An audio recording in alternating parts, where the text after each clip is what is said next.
The differences between Australia and the Philippines. Hello all. Something a bit different today. Not always easy to get a clear perspective on the real differences between life in Australia and life in the Philippines. Most of us haven't really experienced the depth of both societies. I've been visiting here since the 1990s and I've been living here full-time for over 6 years at this particular time. But I live in a nice estate surrounded by English speakers. I never wander through the markets and I don't ride in tricycles these days because I prefer my comfort. The novelty wears off. I'm no doubt a better qualified observer than most, but I thought it might be interesting to get some different insights. Moving from Philippines to Australia. My daughter Remy came to Australia when she was 9 years old. She attended primary school and high school in Queensland for about 4.5 years. She was off the plane and into the classroom with Aussie kids within a matter of days and had to learn to cope with a whole lot of differences. Now, I'm going to do two things. First, I'm going to interview her, Remy that is, on camera, and I'm going to ask her some questions about her experiences with moving to Australia and how she coped with various drastic changes and cross-cultural issues as a Filipina in Australia. The first video will be about the move to Australia from the Philippines. The second video will be about moving back to the Philippines as we did when she was 13 years old. Yes, we all bundled up and moved here in 2010 and have been here ever since. Those who've dealt with registered migration agents down under visa would know this already. Remy, after being in an Australian home and family and attending Australian schools, went back with us and was back in school in the Philippines and had to readjust all over again. This gives her a very unique perspective on Filipino life through, I think I could say, Aussie-fied eyes. So, look, please, this will be on video, so please watch the video below, and as I won't be transcribing it all here. Now, this is Remy, everyone. So, tell me, were you happy to go to Australia at first? Yes, I was, because growing up for a long time, not having my mum around, and knowing that I was going to move to Australia and live with my mum, it was good news. So, yeah, I was really happy to know that I was going to live in Australia. Yes, I would imagine, you probably don't know this, but there are a lot of kids that do get left behind. I feel a bit sorry for them, right? Yeah. Yeah. No, I would think so. It's good to be with your parents. Of course it is. Now, you knew me from the visits that we'd made before. There hadn't been a lot because, logical, economic reasons, etc. So you knew me, and you knew me from when I was quite young, but it was quite different to living with me every day. So tell me how you adjusted to having a full-time Aussie daddy. Well, yes, I do remember when you visited me in Bicol. I think I was about 2 or 3 years old. You were 4 when I first met you, and 4. You don't remember that at all. I don't remember at all. I do. But you told me that I was really happy, and I loved you from the moment I saw you. But no doubt that's what happened. Why wouldn't I? Of course, I'm adorable. Yes.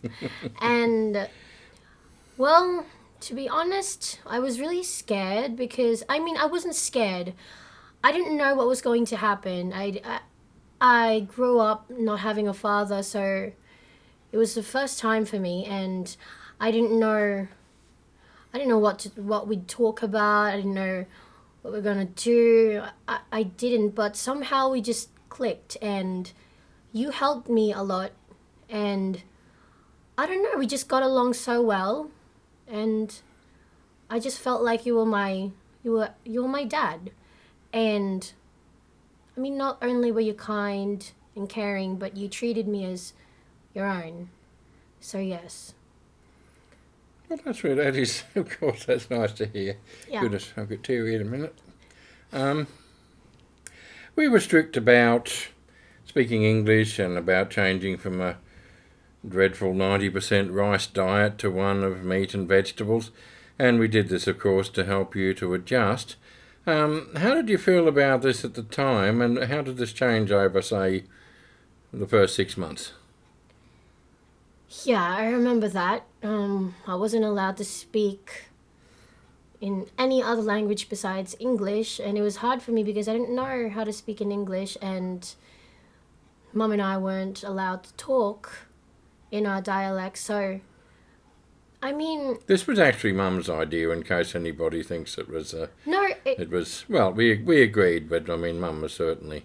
but I understand. I Definitely, mean, it was a great idea actually, because if I didn't learn how to speak in English, how would I communicate with other people? I mean, we're talking about Australia, not Philippines. I needed to learn English, and it was good for me. And about Food. food, about eating less rice and more vegetables and meat. I hated the idea of eating less rice. I did. I mean, growing up in the Philippines and you had to eat rice for every meal. I mean, if you didn't eat rice, people would say, "Oh, why isn't she eating rice?" I mean, she needs to eat rice because she needs to stay healthy. That's their point of view. I mean, that's the way they look at things. They think eating rice, you stay healthy by that. And after a few weeks, months, I I noticed that I was gaining weight. I mean, I was You gained weight very quickly. You were yeah, very, I very did, skinny when and you arrived. You wouldn't know it now. I ended up liking, mashed potatoes. I mean, steak. I mean, I never ate vegetables when I was in the Philippines, but after after the changes, I ended up liking all sorts of food. I mean, it was good. Not only I was eating all sorts of yummy food, but in the Philippines, there were limited limited things that you could. I mean, limited food. Yeah, this is true. And I still remember the famous, "I don't eat vegetables," to which I said, "Well, guess what?" Yes, things changed. Now, on to schools. We took you straight to the school when you arrived, and we told the headmistress Yeah. that you would start after Christmas. And she said, "No, no, no, definitely not." It was, I think, about a week and a half of school to go. She insisted that, Remy, that you started straight away so you wouldn't be worried over the holidays, help you settle in. Yeah. And of course, you were scared at first, but how did you find those first few weeks? Do you remember your first day? I remember. I I remember some don't. girls waiting at the gate Oh for you to yeah. arrive. Everyone was talking to me, asking me all sorts of You questions. were the star. Yeah, like I said, I didn't know how to speak in English. So it was so difficult. I mean, I remember I could only answer questions like, what's your name? How are you? How old are you? Where are you from? But I mean, other than that, I really didn't understand a lot of, English. I just smiled a lot, and that was basically it. I just answered them by saying little, very little, and smiling a lot. But it was really scary. But it was, I mean, they were all nice. They were all very welcoming and kind. They were just, I was, Oh, you had best friends within a few days. I yeah, remember within a that few well. days, actually. I was all, yeah, I was a star because Certainly were. they were all curious to, you know, Who was, was this little who, brown girl? yeah, yeah. Right. What would you say were the major differences that you noticed between school in the Philippines and school in Australia? Well, there's a lot actually. First of all, examinations. In the Philippines, we have monthly exams, and in Australia, I don't remember having monthly exams. Rarely, No. rarely. And in the Philippines, it's basically memorizing what was taught, so that you'd have the answers when you have the exams. You didn't really, I mean, when based on my experiences, I didn't really learn a lot. I mean, we were taught English, but I didn't learn anything. I mean, the main priority was to get higher get higher grades in the exams. That's how it worked. It was based on exams. Based on And yeah, exams based on rather than exams. The rather than percentage, what you could apply. yeah, the percentage of your grade is it's 50%. 50%. The what you get on your exams, that is 50% of your grade for the whole year. So, and you get additional grades if you join, like, cheer dance, or Dancing, singing. singing activities, stuff like that. But in Australia, I mean, it was based on your knowledge and your effort. It was how you it was if you really understood what was taught. I mean, based on your projects, your assignments, I mean, your homework. Yeah, Yeah, they the wanted to know quizzes that like you that. you understood what it was that Understood. you were learning, not just repeating things like a Yeah. parrot. Yeah, yeah. Now, when as you settled in over the next 6 months, um, like how would you compare the schools from the difference in schools in Australia and the Philippines from a social point of view, From a social point of view. as in friends and how kids related to one another, behaviour, that type of thing? Well, in the Philippines, um, I just remember fighting with a lot of kids when I was in, let's say, elementary. I mean, You seem to have lots of enemies, I remember. yeah, kids stealing my stuff. There's a lot of bad attitude going on. Even I mean, just remembering it, I can't believe that. I mean, who would steal anyone's, erasers, pencil? I mean, Yeah. that's what happened. And I just think that school in Australia is, I mean, you'll learn more than what you'll ever learn in the Philippines. And I mean, if you want your kids to be good in school and to really learn a lot, I mean, well, you can send them to Australia. Yes, get your kids a visa. See, down under visa. Yeah. Now look back to home life. What positive things did you experience? What about your new home life made you really think this is so much better? Home life. Positive things that I Positive experienced in things. Australia. We'll get on to negative things, but firstly positive Okay, things. well, positive things. I had a family. I wasn't living with my uncles and aunties in the Philippines. That's what happened when I moved to Australia. I had a father, I had two brothers, and a mom. So it was, I mean, The family was- was the good part. that was actually my dream. I mean, ever since I was a kid, I mean, really little, I really wish that I mean, being born, not having a dad and any siblings, well, I wanted a family, and that's what I got. So yeah, it was moving to Australia was a big impact. I mean, good. Yeah, Right. yeah. Oh, that's well, obviously that's good to hear. What about negative things? I mean, obviously there were things that were difficult.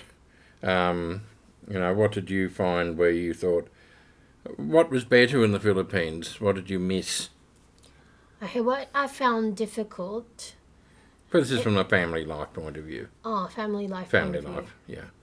What was difficult in our family? Yeah, what was difficult at home, just living at home, living Well, in nothing. Australia as you did. I mean, I know you missed your cousins. Oh yeah, yeah. I missed my cousins, but I had no problem. No, it was fine. I mean, I miss my cousins. I mean, when I think about them, yeah, of course I miss them. But I mean, You would say genuinely the positives outweighed the negatives. yeah. I mean, that was the only negative thing about me living in Australia. I missed my cousins, that's all, and my grandparents. But I didn't miss the Philippines, just missed my family. But it was, I mean, only if I could send my cousins to Australia, I mean, I would have. But yeah, I would choose my family. Hmm. Yes. Yes, it's turning out rather well. I like what I'm hearing here, obviously. So, what would you say? What people, things, actions, etc., made it easier for you to settle into Australia? What were those things that Well, made the transition for you easier? well, well, you helped me. Mum helped me. I mean, schoolwork. You, you. I didn't understand a lot of words. Like, I didn't know what g'day meant, and Take note that Remy had an Aussie accent you could have cut with a knife after about 4 months, I seem to remember, and it wasn't long before she was asking me to translate what her mother was saying. Yeah, I forgot how to speak in Tagalog after a few months. Yeah. What was I saying? Yeah, no, we're just saying about what actually what helped you to settle in. Yeah, well, you and Mum helped me a lot, actually, a lot, and basically just observing the people around you, they'll help you to adjust to things. And well, that was it. You guys helped me. I mean, my friends at school helped me, all the teachers. Yeah. It's very easy for kids to adjust. That's a fact.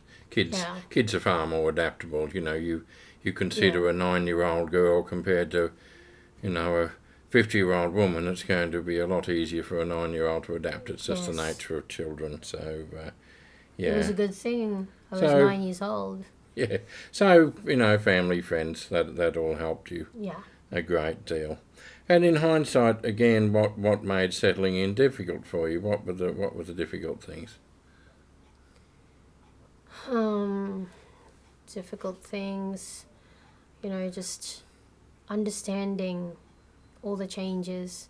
Just there were a lot of changes. Well, moving to a different city is, well, anyone can adapt easily to that, but moving to a different country, that's hard. So all of everything. I mean, everything. I found all the things hard, but you've got to you've got to overcome those things so that you'll be comfortable. The people around you, and like what I said, my parents helped me with that, and after a few months, I felt like an Aussie. I didn't have any more problems about my friends, speaking English or the food. I was comfortable. I felt like home. I felt like it was home. Yeah. That's how I felt. Yeah. Now, what would you say to those moving to Australia with and without kids? What should they do to make the whole transition easier? Well, basically just observe and ask people. If you don't know what's going on, just ask and observe. And if you have kids, make sure you help them. Make sure you just like what Mum and Dad did, what they did. They helped me a lot. And, time will come. Everything will be fine. And you love Australia. Yeah. Yeah, it's not a bad place, is it? No, it's really not. It's really not. All right. Okay, well, thank you very much. I think everybody will have gained something from that, and I'm sure they will have all enjoyed. And coming next week, we're going to have another one, so stay tuned. Watch this space. Yes. Well, I hope you all enjoyed that. I hope it gave you a different view on the differences between life in Australia and life in the Philippines. And I hope it helps you to understand the transitions that your Filipino wife, fiancé, partner, girlfriend will go through when she makes that quantum leap from a Filipino life to an Australian life when she migrates to Australia from the Philippines. And I hope it gives you some insight into the effect on Filipino children when they migrate to Australia with their mum as part of a partner visa application. Thank you. Thank you. I hope you enjoyed this video. If you enjoyed it and you would like to subscribe, you can click on the little button down the bottom corner there, and you can subscribe to our YouTube channel. There are regular articles on aspects of Australian visas to the Philippines on www.downundervisa.com.au. There's a blog page you can subscribe to. There is a free visa assessment form, and there are regular articles on aspects of Australian-Filipino relationships, which you can see on www.filipinowives.com.au. If you can please share these articles and these videos on any of the social media that you use, we would appreciate that. Thank you.